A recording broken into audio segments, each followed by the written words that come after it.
దేవుని సన్నిధిలో మనం ఉంటేనండి, మరి దేవుని సన్నిధిలో ఉండి దేవుని స్తుతించాలి అనేసి దావీదు మహారాజు. ఎందుకంటే ఆయన అద్భుత కార్యములు మరి నేను వివరించదనండి. అద్భుత కార్యములు మన జీవితంలో ఎన్నో అద్భుత కార్యములు, ఎన్నో ఆశ్చర్య కార్యములు దేవుడు జరిగిస్తున్నాడు. ఎందుకంటే ఒక అడుగు తీసి వేయాలన్నా మరి ఏ దేవుని చిత్తం లేకపోతే మనము ఒక అడుగు కూడా వేయలేము. ఈ దినాన్ని మనం ఇలా సజీవ లెక్కలో ఉన్నామంటే అది దేవుని కేవలము ఉచితమైన కృపేనండి. కృప, ఆ కృప లేకపోతే మరి ఎందుకు పనికిరాము అనమాట. ఎందుకు పనికిరాము. నిన్నటి దినంలో చాలా మంది ఎవరెస్ట్ చనిపోయారు. కోవిడ్లో ఒక ఆయన చనిపోయాడు. ఊరికనే కూర్చున్నారంట, హార్ట్ అటాక్ గా వచ్చింది, చనిపోయాడు. అనిపించాడు.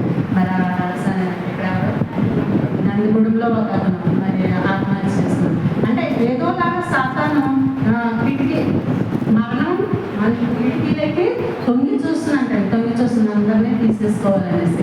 మరి నిన్నటి దినంలో మా మేనత్త గారి అబ్బాయి కూడా, ఆ అబ్బాయి కూడా 50, నాకన్నా 2 సంవత్సరాలు చెప్తాడు. ఆ అబ్బాయి కూడా మొన్న హార్ట్ అటాక్ వచ్చి చనిపోయాడు నిన్నటి దినంలో. నిజంగా దినములు చూస్తుంటే చాలా భయంకరంగా ఉంటాయి, చాలా భయంకరంగా ఉంటాయి. మరి మన జీవితాలు ఎలా ఉంటున్నాయి? దేవా, నాకు ఇచ్చిన జీవితం బట్టి, మరి నాకు ఇచ్చిన ఈ మేలుని బట్టి, నాకు ఇచ్చిన మరి ఈ ఉన్నతమైన స్థితిని బట్టి నేను నా పూర్ణ హృదయంతో నేను నిన్ను స్తుతిస్తాననేసి మనం దేవుని సన్నిధిలో ఒప్పుకున్నామా? మరి ఆయన చేసిన అద్భుత కార్యాలన్నింటినీ మనం వివరించాలి. దేవుని ఎరగని ప్రజల యొక్క మనకి చేసిన ఆశ్చర్యకాలను బట్టి మనం వివరిస్తే, ఎందుకంటే ఎంతో మంది ఇంకా దేవుని తెలియని వాళ్ళు అన్యజనులు అనేక మంది ఉన్నారు. కానీ వారందరినీ రక్షించాలంటే మనకు చేసిన మేలుని వారి ఎదుట వివరిస్తేనంటండి వారు కూడా మార్చబడతారు. ఎందుకంటే మరి మనము రక్షింపబడి దేవుని మరి రక్తంలో కడగబడిన మనము అనేకుల్ని ఆయన వైపు తిప్పడానికి మనము ప్రయాసపడాలి. ఎందుకంటే ఒక జన్మ ఇవ్వటానికి ఒక తల్లి ఏం చేస్తుందంటే ప్రసవేదన పడతారు.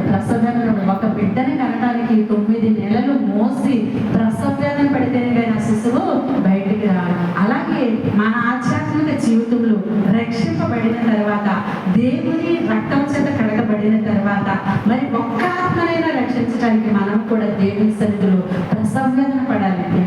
ఒక్క ఆత్మనైనా నా ద్వారా, నా జీవితాన్ని బట్టి ఒక్క ఆత్మనైనా రక్షించండి ప్రభు అనేసి మనం ప్రార్థించాలి. ఎప్పుడు ప్రార్థించుకుంటామంటే ఆ ప్రార్థన మన జీవితం మనం మార్చుకున్నప్పుడు, మన జీవితంలో ఏదైనా చిన్న తప్పుదాలు చేసినప్పుడు, దేవా నన్ను క్షమించిన ప్రభా, నేను నీకు ఉపయోగపడే ఒక ఘనమైన సాధనంగా నన్ను వాడుకోండి ప్రభా అనేసి మనం దేవుని సన్నిధిలో ప్రార్థించుకున్నప్పుడు, అనేకమైన నశించిపోయే ఆత్మల కొరకు కూడా భారం కలిగి ప్రార్థించినప్పుడు మరి అనేకులు మన జీవితం చూసి ఆయన తట్టు తిరిగేటట్టుగా చేయగల సమర్థుడు మన దేవుడు అనమాట. అలాగే మహోన్నతుడా, నేను నిన్ను గూర్చి సంతోషించి హర్షించుదును, నీ నామమును కీర్తించుదును. ఆయన ఎవరండి? మహోన్నతుడు. మన దేవుడు ఎవరండి? మహోన్నతుడు, మహాగణుడు, నిత్య నివాసి, అత్యున్నతమైన సింహాసనం పైన ఆసీనుడైనప్పటికీ దీనుల పట్ల ప్రభు చూపించే దేవుడు అండి. మనం ఎలాగైతే దీన దశలో ఉండి మనం మొదలుపెట్టుకుంటామో, దీనులుగా దేవుని సన్నిధిలో మొదలుపెట్టుకుంటామో, దీన దశలో ఉన్న వారిని ఆయన విడిచిపెట్టే దేవుడు కదండి. ఏమంటాడంటే నాకు మొదలుపెట్టుము, నాకు నిజముగా మొదలుపెట్టమన్నాడు. మొదలు వేరు, నిజముగా మొదలుపెట్టడం వేరు. మరి నిజముగా మొదలుపెట్టు వారికి అంటే ఆయన సమీపముగా ఉండి ఆలకించే దేవుడు. మన వల్ల ఆలకించకుండా ఉండడు. కానీ లోకంలో మనుషులతో చెప్పుకున్నాము మన బాధలు, ఈ బాధలు గోళ్ళని ఉంటాయి, మన కుటుంబ చింతల్లో కొన్ని కష్టాలు ఉంటాయి, ఎన్నో ఉంటాయి. అవి మనుషులతో చెప్తే చాలా ప్రేమగా వింటారు, మేము చాలా ప్రేమగా ఉన్నట్టు వింటారు. కానీ పక్కకి వెళ్ళిన తర్వాత ఏం చేస్తారంటే మనల్ని దీనికి ఇలాగే జరగాలి అనేసి ఒక హేళనకరమైన జీవితంగా మనల్ని మారుస్తారు. కానీ అదే బాధ దేవుని సన్నిధిలో మనం కుమ్మరించుకున్నప్పుడు దేవుడు నిజముగా మొదలుపెట్టుకున్న వారి వారంటండి దేవుడు ఆలకించి మనల్ని విడిపించడానికి సంసిద్ధుడిగా ఉన్నాడండి. మరి అందుకే ఏమన్నాడంటే, మహోన్నతుడా, నేను నిన్ను గురించి సంతోషించి హర్షిస్తున్నాను, నీ నామమును కీర్తించదని అన్నాడండి. మనము ఆ మహోన్నతుడైన దేవుడిని మనం కీర్తించాలి, మనం మైపరచాలి కనుక మరి దేవుని సన్నిధిలోనే మనకు సంతోషము, ఆనందముగా ఉంటుంది. మన కుటుంబాలు ఆశీర్వదింపబడాలంటే దేవుని సన్నిధిలోనే ఉండాలన్నమాట. అలాగే నీవు నా పక్షమున వేసమాడి నాకు న్యాయము తీర్చువాడు, నీవు సింహాసనాశ్రయుడై న్యాయమును బట్టి తీర్పు తీర్చున్నావు. మరి దేవుడు ఏంటండి? సింహాసనం పైన ఆశ్రయుడైనప్పటికీ న్యాయాన్ని కోరుతాడండి, న్యాయాన్ని కోరుతాడు. మన పట్ల జనులందరూ కూడా అన్యాయంగా మాట్లాడచ్చు, కానీ దేవుడు మాత్రము న్యాయం తీర్చే దేవుడు కనుక దేవుని పాద సన్నిధిలో మనం మొదలుపెట్టుకున్నప్పుడు ఆయన తప్పకుండా మనం ఆలకిస్తాడండి. అలాగే 8వ వచనం చూడండి ఒకసారి. యెహోవా నీతిని బట్టి లోకమునకు తీర్పు తెచ్చును, యథార్థతను బట్టి ప్రజలకు న్యాయం తెచ్చును. నలిగిన వారికి తాను మహాదుర్గమగును, ఆపత్కాలంలో వారికి మహాదుర్గమగును.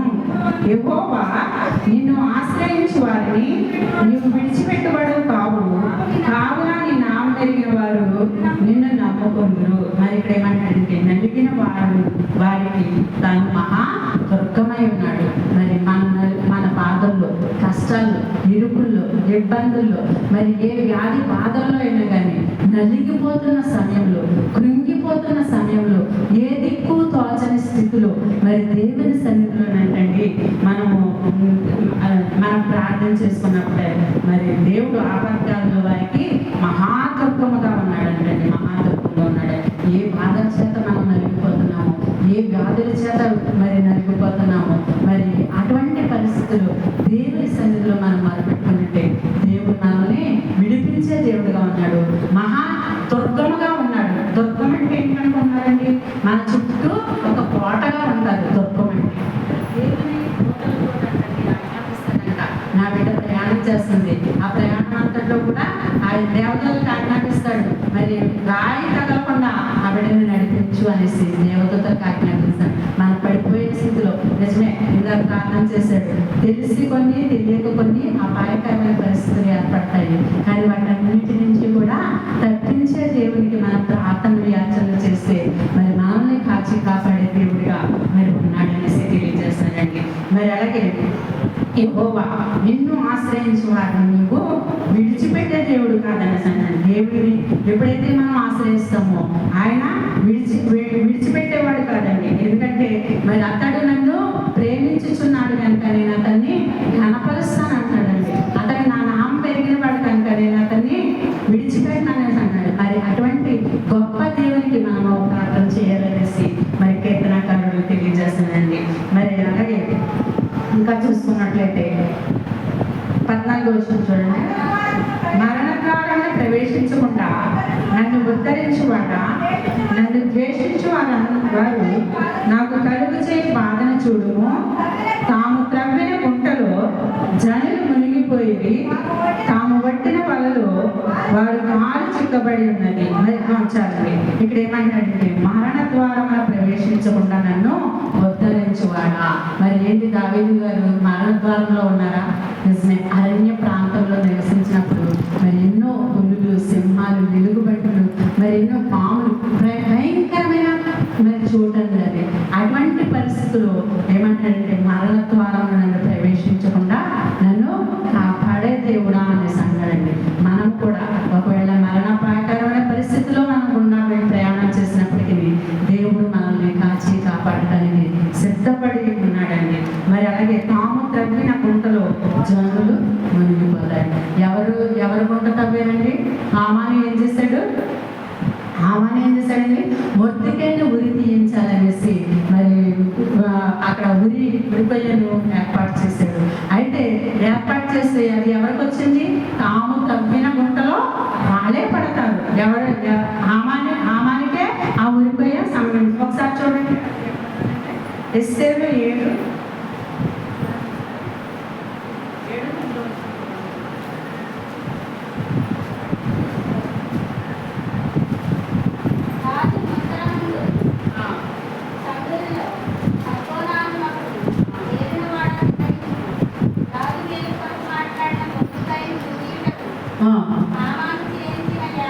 హామాను చేయించిన 50 మూరల ఎత్తుగల ఉరికొయ్యి హామాను ఇంటి యొద్ద నాటబడి ఉన్నది కదా, రాజు దాని మీద వాని ఉరి తీయడని ఆజ్ఞయించెను. కాగా హామాను మొర్దెకైకి సిద్ధం చేసిన ఉరికొయ్య మీద వారు అతనినే ఉరి తీసిరి. అప్పుడు రాజు రాజు యొక్క ఆగ్రహం చల్లారని. మరి హామాను ఏం చేస్తానంటే మొర్దెకైకి ఉరికయ్య సిద్ధం చేశారండి. ఉరికయ్య సిద్ధం చేశారు. అయితే హామాను ఎస్తేరు మరి ఉపవాసం ఉండి ప్రార్థించినప్పుడు ఏం చేశారంటే వాడు తవ్విన గోతిలో వాడే పడినట్లుగా మరి అతనికే ఉరికొయ్య సంభవించింది. అతన్నే ఉరి తీయమేందుకు ఆసాగ్యం ఇచ్చాడు. మరి అలాగే మన జీవితాల్లో కూడా మరి ఎవరి గురించి కూడా అపాయకరమైన పరిస్థితులు మనం మరి ఆలోచించుకోకుండా దేవుని యందు మనం భయము భక్తి కలిగి జీవించినప్పుడు దేవుడు మనకి వేరు చేసి ఇక్కడ తెలియజేస్తానండి. అలాగే యెహోవా ప్రత్యక్షమయ్యను, ఆయన తీర్పు తీర్చి ఉన్నాడు. దుష్టులు తాము చేసుకున్న దానిలో చిక్కుబడి ఉన్నారు. మరి దుష్ట ఆలోచనలు, అందుకే కీర్తనలో 1వ గ్రంథంలో కూడా ఉంటారు కదా, దుష్టుల ఆలోచన చెప్తున్నాడు, పాపల మార్గం లేవు, అపహాస్యం కూర్చున్న చోటన కూర్చుండకన్నాడు. దుష్ట ఆలోచనలు అంటే మనలో నుంచి తీసివేసుకొని మరి దేవుని సన్నిధిలో మనము ఉన్నప్పుడు దేవుడు మనల్ని కాపాడే దేవుడిగా ఉన్నాడండి. అలాగే దరిద్రులను నిత్యము మరవబడుతురు, బాధింపబడు వారి నిరీక్షణాస్పదం ఎన్నటికీ నశించదు. యెహోవా లెమ్ము, నరులు ప్రబలపోదురుగాక, నీ సన్నిధిని జనులు తీర్పు పొందుదురుగాక. యెహోవా వారిని భయపెట్టుము, తాము నరమాత్రులమని జనులు తెలుసుకొందురుగాక. మరి దేవుని సన్నిధిలో మనము దేవుని అంగీకరించి దేవునితో మన సహవాసం ఉంది, దేవునితో మనం ఉంటే మరి దుష్టులు మనపై ఎన్ని పన్నాగములు పండినా కానీ దేవుడు మనల్ని విడిపించడానికి సంసిద్ధంగా ఉన్నాడు. అయితే యెషయా 26:3 ఒకసారి చూడండి. యెషయా గ్రంథం 3:26 చూడండి ఒకసారి.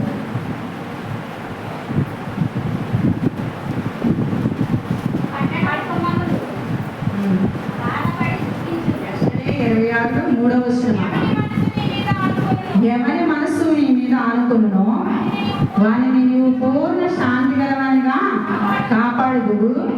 ఏలయనగా అతడు నీ యందు విశ్వాసం ఉంచి ఉన్నాడు. చాలండి.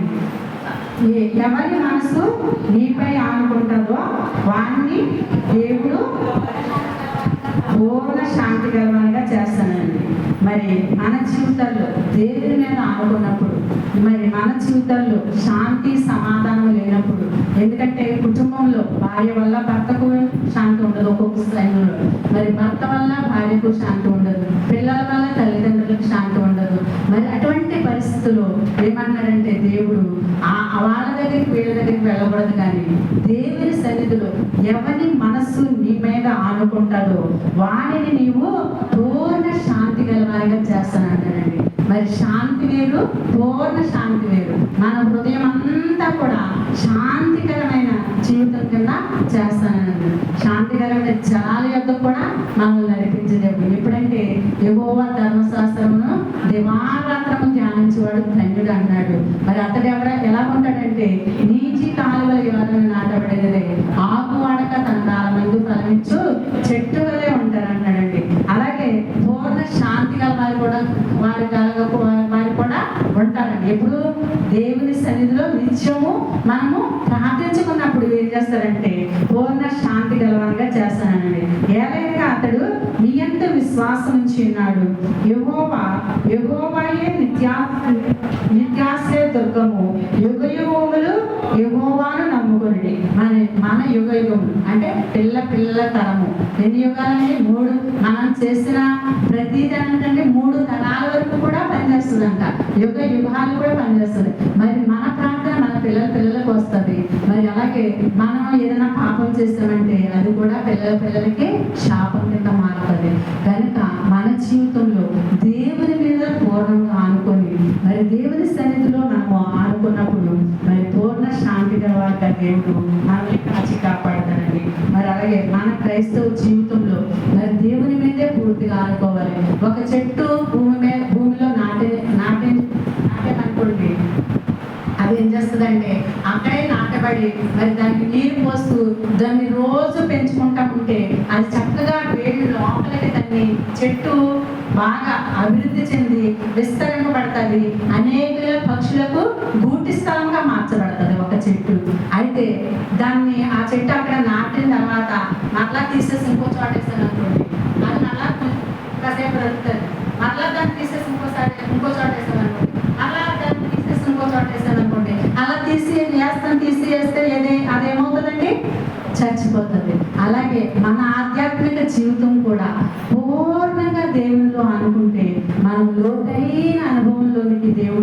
మనల్ని నడిపిస్తాడు. ఎందుకంటే పై భక్తి ఏం చేస్తుందంటే లోకంలో ముంచేస్తుంది. లోకాకర్షణలకు గురైపోయి లోకంలో నశించిపోయే వారంగా జీవిస్తాము. ఎందుకంటే కొంచెం భక్తితో ఉంటూ మళ్ళా లోకంలో కలిసిపోయి మళ్ళా దేవుడి సన్నిధిలోకి వచ్చి మళ్ళా లోకంలో కలిసిపోయి మళ్ళా దేవుడి సన్నిధిలోకి వచ్చి మళ్ళా లోకంలోకి వెళ్ళిపోతే మన ఆత్మీయ స్థితి ఏమవుతుందంటే జారిపోయిన పరిస్థితిలో వస్తుంది. అలాగే దేవుడిలో నాటబడిన వారమైతే మరి దినము ప్రార్థనా వాక్యము దేవునితో సన్నిహితంగా మనం ఉన్నప్పుడు మన లోతైన విశ్వాసాన్ని బలపరుచుకోగలుగుతాము. మన విశ్వాసాన్ని బట్టి అనేక మందిని దేవుని సన్నిధిలోనికి నడిపింపగలుగుతాం అన్నమాట. అటువంటి విశ్వాసం కలిగి మనం జీవించాలనేసి దేవుడు కోరుకుంటున్నాడండి.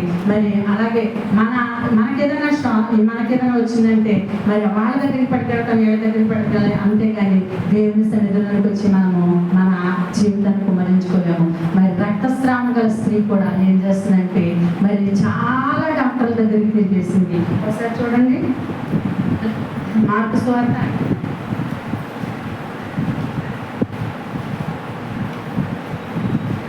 5:34-35 నుంచి చూడండి ఒకసారి.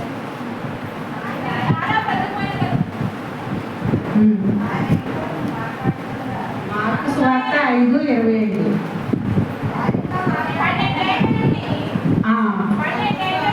12 ఏళ్ల నుంచి రక్తస్రావం గల ఒక స్త్రీ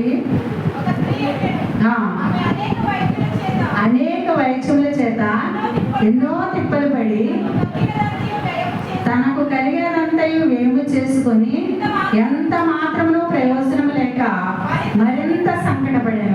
చూడండి, ఇక్కడ రక్తస్రావం గల స్త్రీ ఏం చేసిందంటే అనేక వైద్యుల్ని, ఎక్కడ హాస్పిటల్ అంటే అక్కడికి, ఎక్కడ కాదు అక్కడ బాగు చేస్తారా, అక్కడ కాదు అక్కడ బాగు చేస్తారా అనేది ఎన్నో హాస్పిటల్ అన్నీ కూడా తిరిగేసింది.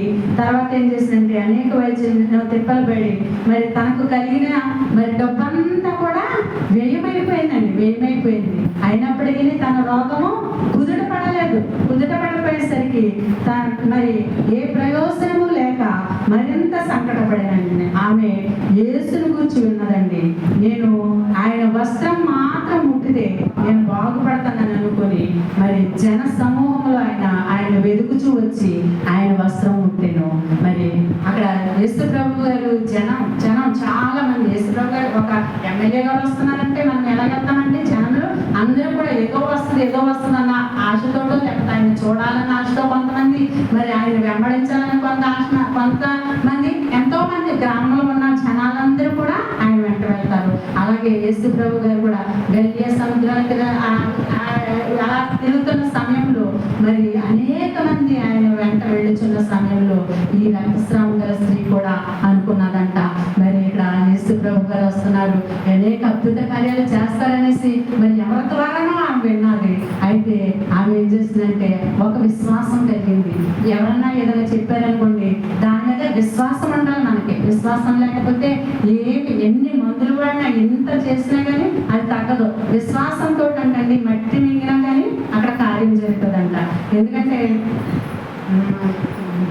ముదునూరుపాడు జాన్గారు వాళ్ళు అన్నారు కదా, అక్కడ పెద్దయ్య గారి దగ్గర ఆయన మోకరించి ప్రార్థన చేస్తారంట. అక్కడ మోకరించి ప్రార్థన చేస్తే ఇంత గుంటలు పెట్టిపోయాయండి. ఆ గుంట దగ్గరికి వెళ్ళి మట్టి తీసుకుని వచ్చి ఆ మట్టిని మింగినప్పుడు పెట్లు కొడతారు, లేకపోతే రోగాలు బాగుపడతాయి అనేసి వింటున్నారంట. నిజంగా అదేంటంటే విశ్వాసం ఉన్నారు కాబట్టి ఆ వెళ్ళి ఆ మట్టి దగ్గరనే మన కార్యం జరిగిపోతుంది. ఏదైనా కానీ మన విశ్వాసమే మనకి కార్యాలు జరిపిస్తుందన్నమాట. అలాంటి విశ్వాసంతో ఆ బిడ్డ విన్నాదే, నువ్వు ఎన్ని మందులు ఎన్ని డబ్బు ఖర్చు పెడుతున్నావో, ఎంతమంది వైద్యులు సంపాదించావు, కానీ ఇదిగో ఇటువైపు యేసు ప్రభు గారు వస్తున్నారు, ఆయన దగ్గరికి వెళ్తే నీకు స్వస్థత వస్తుంది అనేసి ఒక మాట విన్నది. వెంటనే ఆ జన సమూహంలో నుంచి నిజంగా ఆ భయంకరమైన పరిస్థితి అది వాడడం తెలుస్తుంది. అంత భయంకరమైన పరిస్థితుల్లో నుంచి ఆమె వంగుతూ ఎవరికి కనపడకోకుండా వెనక వైపు నుంచి ఆయన వస్త్రం ముట్టుకున్న వెంటనే ఆయన ఏం చేశాడంటే ఒక్క అడుగు కూడా ముందుకు వెళ్ళలేదు, కానీ వెంటనే ఆయనలో ఉన్న ప్రభావము ఆవిడలోకి వెళ్ళింది. వెళ్ళిన వెంటనే అక్కడ రక్తస్రావము కట్టుబడింది. ఎందుకంటే అప్పుడు వెంటనే వెంటనే ఆయన తెలుసు ఆయన దేవుడు కనుక ఆవిడ వస్తుంది, నా వస్త్రం చెంగు ముట్టుకుంటుంది, స్వస్థత ఇస్తాను అనేసి తెలుసు.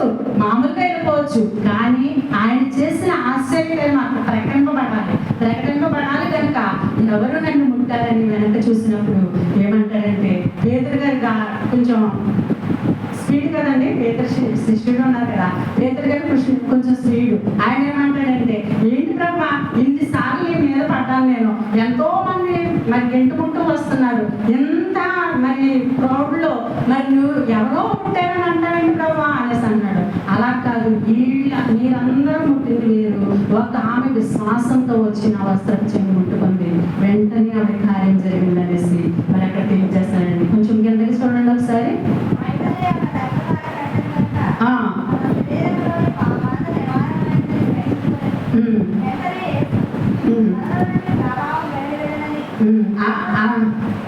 ముప్పై 34 వచ్చింది చూడండి. అందుకైన కుమారి నీ విశ్వాసం నిన్ను స్వస్థపరిచెను, సమాధానం కలదానవే పొమ్ము, నీ బాధ నివారణ నీకు స్వస్థత కలుగునుగా కానీ ఆమెతో చెప్పాను. మరి వెంటనే ఆమెకి స్వస్థత ఇచ్చాడు. మన జీవితంలో కూడా మనం పూర్తిగా దేవుని మీద ఆనుకుంటే, మరి ఆవిడ విశ్వాసంతో ఆయన వస్త్రం ముట్టుకోవాలనేసి వచ్చింది. మరి వెంటనే ఆవిడకి అక్కడ గొప్ప కార్యం జరిగింది. అలాగే మనము కూడా పూర్ణ ఇక్కడ ఏమనంటే, ఎవరి మనసు నీ మీద ఆనుకుంటాదో మరి వాణిని నేను దృష్టిస్తాను అన్నాడు. మనం జీవితంలో కూడా ఏ చిన్న శోధనైనప్పుడు, అప్పుల బాధ, లేకపోతే జీవితంలో మరి ఏదో కోల్పోయామా, లేకపోతే ఒక వ్యాధి చేత బాధపడుతున్నామా, లేకపోతే బిడ్డల ద్వారా కృంగిపోతున్నామా, ఏ పరిస్థితిలో మనము ఉన్నామో ఆ పరిస్థితుల్లోనంటండి పూర్ణంగా దేవుని మీద అనుకుంటే దేవుడు మనల్ని ఎంత మాత్రమో విడిచిపెట్టే దేవుడు కాదండి. మరి కుమారి నీ విశ్వాసం నిన్ను స్వస్థపరిచింది అనేసి దేవుడు అక్కడ మాట్లాడుతున్నాడు. ఆయన చేసిన కార్యాలు కూడా ఏంటంటే ప్రజలందరి ఎదుట మరి మనం చెప్పుకోవాలంటే ఎందుకంటే మన జీవితంలో నా జీవితంలో ఎన్నో అద్భుత కార్యాలు, ఆశ్చర్యకార్యాలు దేవుడు జరిగించాడు. ఏంటంటే గొప్ప మరి ఏదో మరణాపాయకరం పరిస్థితుల్లో తప్పించడం అదే కాదు, కానీ మరి ఒక చిన్ని మాటల్లోనే మనం ఇలాగ వెళ్తున్నాము, ఏమి ఎదురుకుండా ఏదొచ్చి మనల్ని చేస్తూ తెలియదు, అటువంటి భయంకరమైన పరిస్థితుల్లో కూడా దేవుడు కాపాడుతున్నాడు. భయంకరమైన అపాయకరమైన పరిస్థితుల్లో మనం ఉన్నాము. అటువంటి పరిస్థితుల్లో కూడా మనకి క్షేమాన్ని నెమ్మది అనిపించాడు. ఎందుకంటే కరోనా విషయంలో కూడా ఎంతో మంది బలిష్ఠులు, ఎంతో మంది ఉన్నతమైన డబ్బున్న వారే చనిపోయారండి. డబ్బున్నవారే వేలు లక్షలు పెట్టి వైద్యం చేయించుకున్న వారే వారు మరి భూమి మీద లేకుండా అయిపోయారు. కేవలము మనలో ఉచితమైన ఆయన కృప చూపించి, ఒక డబ్బు లేకపోయినప్పటికీ, ఒక ఆధిక్యత లేకపోయినప్పటికీ, మన పరిస్థితిలో మరి ఏమీ లేకపోయినప్పటికీ దేవుడు మనల్ని ఈ రోజున ఇలా సజీవ లెక్కలో ఉంచాడంటే అది దేవుని ఉచితమైన కృపేనండి. ఆ కృపకు మనం దేవునికి ఏమి చెల్లిస్తున్నామో, మన పూర్ణ హృదయంతో దేవుని మీద అనుకుంటున్నామా, పూర్ణ హృదయంతో దేవుని స్తుతిస్తున్నామా. మరి ఇక్కడ మరి రక్తస్రావం గల స్త్రీ వచ్చి మరి పూర్ణంగా ఆయన మీద అనుకుంది, ఆయన విశ్వాసంతో ఆయన వస్త్రం చెంది ముట్టుకుంది, వెంటనే ఆయనకి ఏమొచ్చిందండి, స్వస్థత వచ్చింది. అలాగే నా జీవితంలో వేటి వల్ల మనము మరి బలహీనం అయిపోతున్నామో ఆ బలహీన పరిస్థితిలో దేవుని సన్నిధిలోకి వచ్చి మనము దేవుని మీద ఆడుకోవాలండి. మరి రాత్రికాల సమయంలో కూడా ఏమని వాక్యం చెప్పామంటే, తను తాను తగ్గించుకున్నవాడు హెచ్చించుకున్నవాడు తగ్గించబడను. మరి తగ్గించుకున్న వాడిని కూడా ముగ్గురు చూపించాము. మరి అలాగే మన జీవితంలో కూడా రూతు తన విషయంలో తగ్గించుకున్నారండి. మరి అలాగే మరి ఇంకా విషయంలో కూడా మరి తగ్గించుకున్నాడు. అలాగే మరి మన ప్రతి పరిస్థితిలో కూడా మనల్ని మనం తగ్గించుకుంటూ ఉన్నప్పుడు దేవుడు మనల్ని ఏం చేస్తాడంటే హెచ్చింపజేస్తాడు. మరి అలాగే ఇంకా చూసుకున్నట్లయితే చాలండి. ఇక్కడ ఏమంటున్నాడంటే యోబు గారు మరి తను కూడా దేవుణ్ణి ఎన్నో శోధనలు, ఇరుకులు, ఇబ్బందులు ఆయన పరిస్థితులు వచ్చినప్పటికీ, ఆయన దేవుని యొక్క భయము భక్తి కలిగి ఉన్నప్పటికీ మరి ఆయనకు వచ్చిన శోధనలు, ఇరుకులు, ఇబ్బందులు దేవుణ్ణి ఎంత మాత్రం దూషించలేదు. కానీ ఇక్కడ ఏమన్నాడంటే మరి ఆయన గద్దెంపగా ఆకాశ విశాల స్థలములు విస్మయం ఉంది అదురును, తన బలము వలన ఆయన సముద్రమును రేపును. ఆయన బలం వలన సముద్రం వాటిని రేపుతాడండి. మరి ఇశ్రాయేలు బానిసత్వం నుంచి విడిపించి పాలు తేనెలు ప్రవహించే దేశానికి నడిపించినప్పుడు అక్కడ ఏమొచ్చిందండి? ఏమొచ్చిందంటే ఫస్ట్ ఏమొచ్చింది? ఎర్ర సముద్రం వచ్చింది. ఎర్ర సముద్రము మరి పాయలుగా చేయడం అంటే అది మాటలండి, మాటల. కానీ తన మాట చేత, దేవుని మాట చేత ఒక కర్రిచ్చాడు.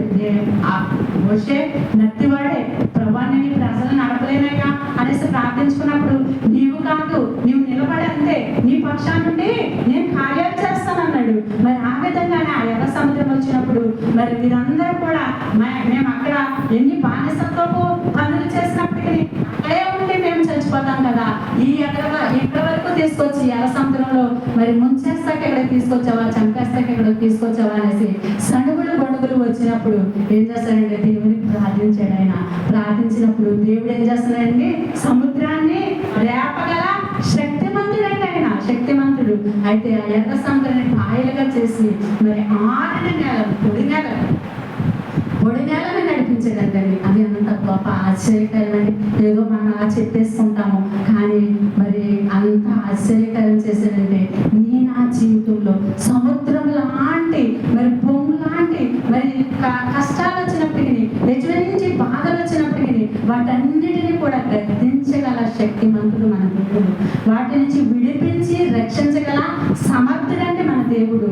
మరి ఆ పాయలు చేసిన ఆరి నేలను ఆయన నడిపించి తర్వాత శత్రు స్థానాన్ని కూడా నడిపించాడు, సమానం వరకు నడిపించాడు. మరి వాళ్ళు వెళ్ళిపోయి అవతల గట్టుకు వెళ్ళిన తర్వాత ఏం చేశాడంటే శత్రు సైన్యం మధ్యలో ఉన్న తర్వాత అట్లా సముద్రాన్ని పాయల కింద కాకుండా మొత్తం కలిసిపోమని శాపం చేయాలనేసి మరి ఆజ్ఞాపించాడండి.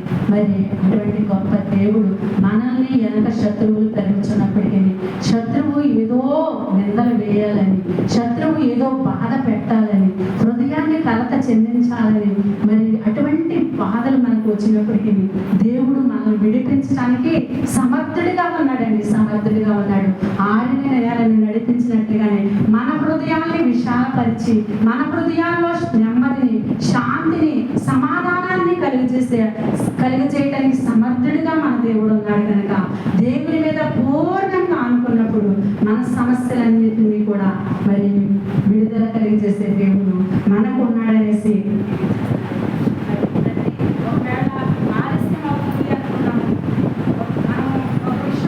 ప్రార్థన చేసుకుంటాము. ప్రార్థన చేసుకున్నప్పుడు అది ఆలస్యం జరుగుతుంది, కొన్ని వెంటనే మనకి జరుగుతుంది, కొన్ని ఆలస్యం జరుగుతుంది. కానీ ప్రతి ఆలస్యము వెనకంటండి ఒక ఆశీర్వాదం దాగిపడుతుంది అంటండి. ఆశీర్వాదం వస్తుంది. ప్రభా మరి నాకు ఆశీర్వాదం దాచి ఇచ్చిన దేవుడు అయ్యా. మరి ఒకవేళ ఒక శోధన బట్టి ఒక పరిస్థితిని బట్టి మనం ప్రార్థించుకుంటున్నాం అనుకోండి, ఆ పరిస్థితిలో మనకి ఒకవేళ కార్యం జరగబోతుంది. ఆ ప్రతి పరిస్థితిలో కూడా దేవుడు మనల్ని మరి ఒక ఆశీర్వాదం దాచించాడనేసి మనము దేవుని మీద పూర్ణంగా అనుకోవాలని. ఎవరి మనసు మరి నీ మీద అనుకుంటుందా వాడిని ఏం చేస్తారని పూర్ణ శాంతి గలవారిగా చేస్తాననేసి మరి దేవుడు తెలియజేస్తున్నాడండి. మరి ఇంత విశిష్టత్వం మనకి దేవుడు మనకి తెలియజేస్తున్నాడు కనుక మన శక్తి సామర్థ్యం ఏదన్నా మనం గెలవాలన్నా, ఏదన్నా మన జీవితంలో ఓడిపోయే పరిస్థితి వచ్చినప్పటికీ మన శక్తి సామర్థ్యం ఎంత మాత్రం పనిచేయదు. కానీ దేవా నీవే నా శక్తి అనేసి దేవుని మీద అనుకున్నప్పుడు యెహోషాపాతు రాజు కూడా మరి అదే తెలియజేస్తాడండి. నలుమూలల నుంచి, రాజ్యాల నుంచి మరి శత్రువులు వచ్చి మరి పోరాడుతున్న సమయంలో ఏమన్నాడంటే చేతులు పైకెత్తి దేవా నీవే నా శక్తి, మరి నేనైతే వీడి మీద ఓడించలేను, నాకైతే శక్తి చాలదు ప్రభు అనేసి తన పూర్ణంగా దేవుని మీద అనుకున్నాడు. ఎందుకంటే ఒక సముద్రం దగ్గరికి వెళ్ళామనుకోండి, సముద్రం దగ్గరికి వెళ్ళినప్పుడు ఆ చెప్పుడు ఆ వారలు ఏరుకుంటుంటే ఒక గువ్వరాళ్ళు దొరుకుతాయి మనకి. అదే లోతుగా వెళితే ముత్యాలు దొరుకుతాయంట సముద్రంలో. అలాగే మన ఆధ్యాత్మిక జీవితంలో చివరి ఉండకోకుండా లోతైన అనుభవంలో ప్రతిరోజు ప్రార్థన చేసుకుంటూ దాన్ని ధ్యానించుకుంటూ వాక్యం చదువుకుంటూ దాన్ని ధ్యానించుకుంటూ ఉన్న ఈ కొద్ది మాటలు చిన్న ప్రార్థన చేస్తున్నాను. మహాపరిశుద్ధులను ప్రేమ కలిగిన దేవా, బంగారు పాదములకు వందనాలు, స్తుతులు, స్తోత్రాలు చెల్లిస్తున్న ప్రభా. మరి నా తండ్రి నీ సన్నిధిలో నిలబడిన తండ్రి, నాకు మాకు కావాల్సిన ఆత్మీయ సత్యాలను బయలుపరిచి ఆనుకొని నేను పూర్ణ శాంతి గలవారుగా మేము